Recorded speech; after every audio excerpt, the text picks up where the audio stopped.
Hello everyone! Good morning, good evening po sa ating lahat. Andito naman ako dahil day off natin. Kailangan natin magsipag-sipag.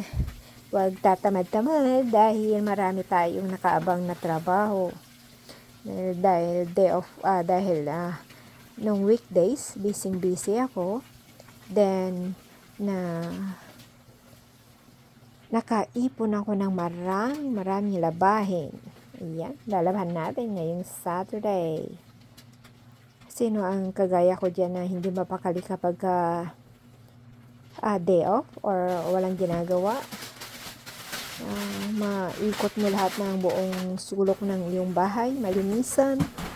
Ganyan po ako. Hindi po ako mapakali kapag, for example, may nasa bago akong bahay, yung may sarili na akong bahay, kahit pagod ako sa trabaho, kuskus dito, kuskus dyan ang ginagawa ko. Ganun po ang ugali ko. Kaya minsan pinapagalitan na ako ng asawa, lalo na nung nagbakasyon ako. Halos hindi ko siya maharap kasi inuuna ko ang paglilinis sa bahay namin.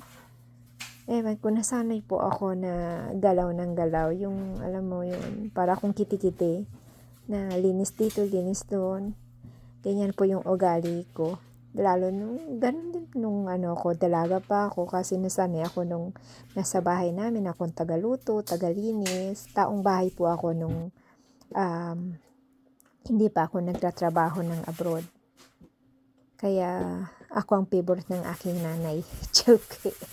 Huwag kayong mainggit mga kapatid. Pero totoo. Ng sariling bangko, binuhat kayo sariling bangko. Pero tanongin niyo mga kapatid ko, ganun nga talaga ang aking ugali. So, ayan, naikot ko na lahat, nalinisan ko lahat ng pintuan ko, na-sanitize ko, nakuskus ko naman lahat. Yan sa kwarto, tsaka sa sala, tsaka sa kusina, napaputi ko na. Yung dating maalikabok ngayon, kintab na siya, guys. So, ang susunod kong gagawin is pintura. Marami kasing nakaabang na gagawin. Maraming nakaabang na nag-aantay para sa aking asawa. So, gagawin ko muna ko yung mga kaya kong gawin para pagdating niya, konti na lang naman ang gagawin niya. Dahil konting weeks lang magpapahinga siya, then siguro pag-a-applyin ko na siya ng work para may kasama akong magbayad ng aming tirahan. Joke. Tsaka, syempre, para pagdating niya is medyo malinis naman ng aming tirahan.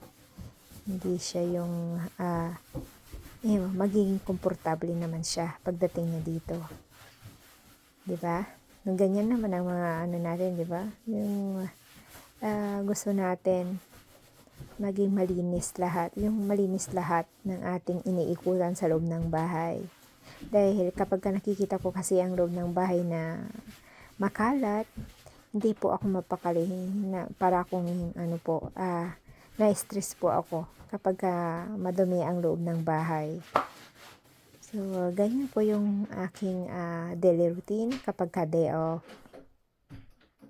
Yan po yung sa sala din natin. Ganito lang ang buhay abroad. Kailangan magsipag, madiskarte, marunong kang dumiskarte. Dahil kung hindi ka marunong dumiskarte, nako, walang mangyayari sa buhay mo. At wala kang aasahang pamilya. Ikaw lang mag-isa ang gagalaw lahat, ang gagawa lahat.